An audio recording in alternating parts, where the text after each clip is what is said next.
হরে কৃষ্ণ বন্ধুরা বন্ধুরা আজকে একটি প্রাসঙ্গিক বিষয় নিয়ে আপনাদের সাথে আলোচনা করব। আজকের বিষয়টি হলো আমি আপনাদের যে বিষয়টি জানাবো সেই উপায়টি আমি প্রতি বছর আমিও কিন্তু 20 তারিখে নিজেও করে থাকি।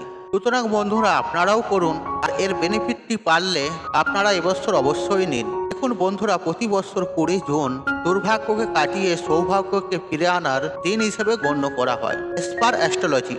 বন্ধুরা আজকের এই ভিডিওতে যে উপায়টির বিষয় নিয়ে আপনাদের সাথে আলোচনা করব, এটা শুধু যে ভারতবর্ষেই প্রচলিত তা কিন্তু বন্ধুরা নয়, আর এই জিনিসটা বিদেশের মানুষেরাও এই উপায়টি কিন্তু করে থাকেন। এবং যাদের জীবনে শুধু দুঃখ, কষ্ট, জ্বালা যন্ত্রণা ও দারিদ্রতা রয়েছে তারাই এই উপায়টি করবেন, কিন্তু তা কিন্তু নয়।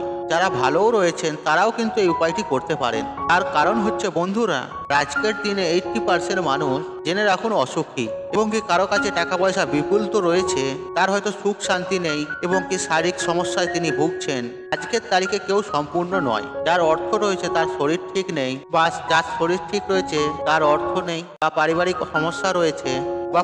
সমস্যা রয়েছে। তাই বন্ধুরা আমি বলতে পারি কোনো মানুষ সব দিক থেকে কিন্তু পারফেক্ট রয়েছে এমন কম মানুষই আছে, এমনটা কিন্তু কখনোই নয়। দেখুন বন্ধুরা, আমি প্রত্যেকের কাছে অনুরোধ করব, আগামী 20 জুন আপনারা প্রত্যেকেই সকালে ঘুম থেকে উঠে স্নান পর্ব সেরে শুদ্ধ বস্ত্র পরিধান করে এই একটি উপায় যদি আপনারা মনের ভক্তি শ্রদ্ধার সাথে করতে পারেন, এবং এটি যদি কন্টিনিউ প্রত্যেক বছর করতে পারেন, 20 জুন করতে পারেন, তাহলে বন্ধুরা জেনে রাখুন জীবন থেকে সমস্ত দুর্ভাগ্য দূরীভূত হবে এবং সৌভাগ্যে পরিণত হবে, এবং কি অখণ্ড সৌভাগ্যের লাভের অধিক। দেখুন বন্ধুরা, প্রথমত পরিবারের মধ্যে প্রত্যেকেই এই জিনিসটি করতে হবে সেটা কিন্তু নয়। পরিবারে যে কোনো একজন ব্যক্তি করলেই চলবে, তাহলেও পরিবারের সকল সমস্যা দূর হবে এবং কি পরিবারের সব সদস্য এর ফলাফল পাবেন।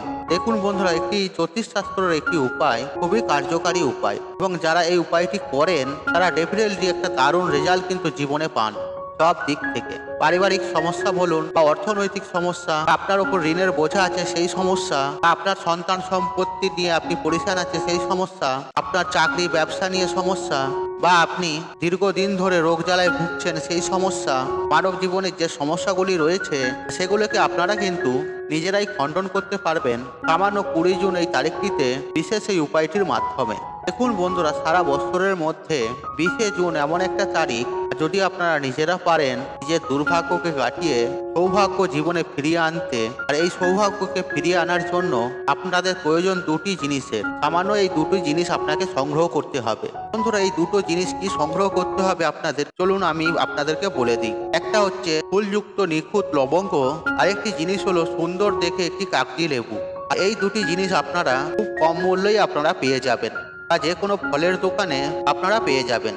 বন্ধুরা, এই উপায়টি করার আগে কয়েকটি ছোট্ট বিষয় আপনাদেরকে জানিয়ে দিই। দেখুন বন্ধুরা, যারা এই উপায়টি করবেন মনে বিশ্বাস ভক্তি রেখে করবেন প্রভু নারায়ণের কাছে বা কৃষ্ণর কাছে বা গোপালের কাছে, তখন আপনারা এই ফুলযুক্ত লবঙ্গর ক্রিয়াটি করবেন, বিশেষ নিয়মে অর্পণ করবেন, আর তখন ভগবানের দিকে তাকিয়ে মনের প্রার্থনা রেখে আপনারা মনের অগাধ বিশ্বাস রেখে এটি করবেন। আপনি যখন এটি করবেন ভগবানকে সবকিছু আপনার কষ্ট, দুঃখ, জ্বালা যন্ত্রণা জানাবেন। দেখবেন বন্ধুরা, এর ফলে কিন্তু আপনাদের মনে একটা আলাদা এনার্জি তৈরি হবে। সারাটা বছর আপনাদের খুব সুন্দরভাবে জীবনযাপন কাটবে এবং কি পরিচালনা তো করতে পারবেন নিজের মতন ভাবে। যাই হোক বন্ধুরা, এই উপায়টি আপনারা কিভাবে করবেন বা কেমন ভাবে করবেন, আসুন আমি স্টেপ বাই স্টেপ আপনাদেরকে জানিয়ে দিই। দেখুন বন্ধুরা, 20 জুন সকাল সকাল ঘুম থেকে উঠবেন, স্নান পর্ব করে শুদ্ধ বস্ত্র পরিধান করে যে কোনো রাধা গোবিন্দর মন্দিরে বা কৃষ্ণ মন্দিরে বা নারায়ণের মন্দিরে, বা আপনার আশেপাশে যদি মন্দির না থাকে আপনি এটি আপনার ঘরেতেও করতে পারেন। আর এটি শুধু মন্দিরেই করতে হবে তা কিন্তু নয়, আপনি আপনার ঘরেতেও এই উপায় বা ক্রিয়াটি করতে পারেন। আপনার ঘরে কোনো রাধা গোবিন্দর ছবি থাকলে তার সামনে, এবং শ্রীকৃষ্ণের ছবি থাকলে তার সামনে, এবং কি গোপালের ছবি থাকলেও তার সামনে, বা গোপালের মূর্তি থাকলেও তার সামনে আপনি এই উপায় বা ক্রিয়াটি করতে পারেন। যে আপনারা সুন্দর লেবুটি নিয়েছেন সেই লেবুটির মধ্যে আপনারা 21টি ফুটো করে নেবেন। আর আপনারা যে লবঙ্গগুলি নেবেন, লবঙ্গগুলো যেন নিখুঁত হয় এবং সোজা হয়, ফুলবালা হয়। কেন সোজা থাকলে আপনাকে সেই লবঙ্গগুলি সেই লেবুর ভেতরে গাড়তে হবে। আপনারা লেবুটি ভালোভাবে ধুয়ে নেবেন, তারপরে 21টি ফুটো যে করেছেন সেই 21টি ফুটোর মধ্যে একটি একটি করে লবঙ্গ আপনারা পুঁতে দেবেন। আর খেয়াল রাখবেন লবঙ্গর ফুলটি যেন উপর দিকে থাকে আর গোড়াটা যেন নিচের দিকে থাকে।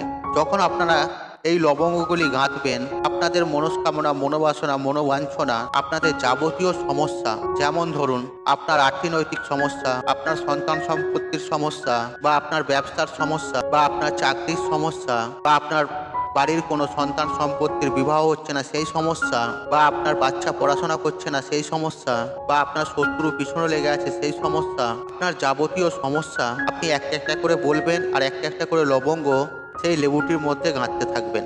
আর বন্ধুরা, এই লেবুর মধ্যে যখন আপনারা ওই লবঙ্গগুলি গাঁথবেন, তখন ভগবানের কাছে বিশ্বাস রেখে, শ্রদ্ধা রেখে, মনের ভক্তি রেখে ভগবানের দিকে তাকিয়ে এই উপায় বা ক্রিয়াটি করবেন।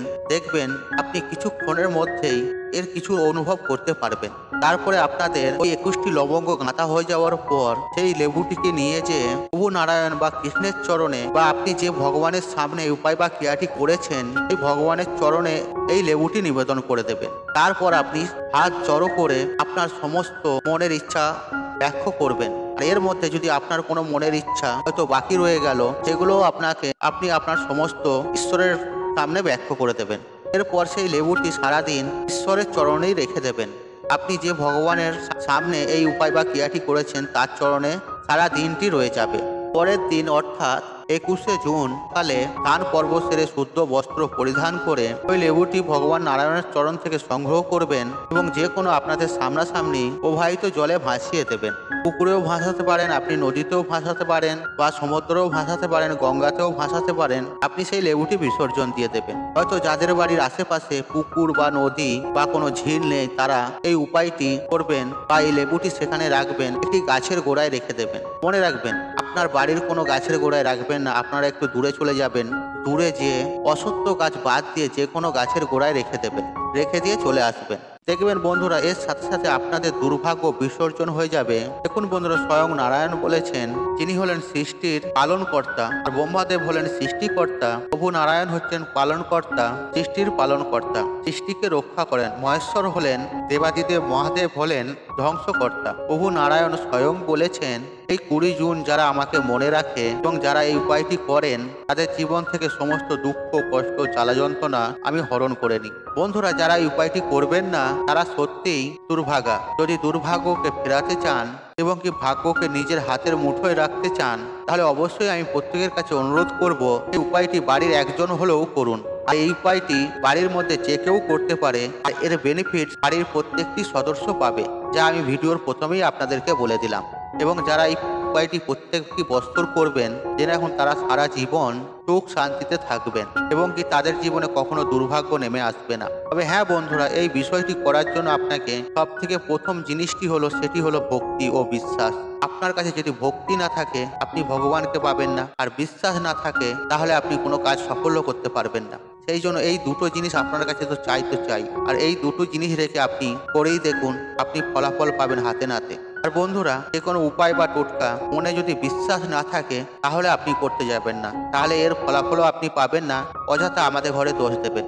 বন্ধুরা, আশা করছি এই ভিডিওটি আপনাদের ভালো লেগেছে। তাহলে ভিডিওতে একটি লাইক করুন, একটু কমেন্ট করুন, একটু শেয়ার করুন এবং বন্ধু বান্ধব আত্মীয়জনদের সাথে শেয়ার অবশ্যই করুন। মনে রাখবেন, আপনার একটি শেয়ার অনেক মানুষকে উপকৃত করে তুলতে পারে। আর আপনি যদি আমার চ্যানেলে নতুন হয়ে থাকেন, তাহলে চ্যানেলটি অবশ্যই সাবস্ক্রাইব করুন এবং পাশে থাকা নোটিফিকেশন অন রাখুন, কারণ নিত্য নতুন ভিডিও সবার আগে দেখার জন্য। ঈশ্বর আপনার মঙ্গল করুক, আপনি সুস্থ থাকুন, নিরোগ থাকুন, আপনার দিন মঙ্গলময় হোক। হরে কৃষ্ণ কৃষ্ণ কৃষ্ণ, হরে হরে হরে।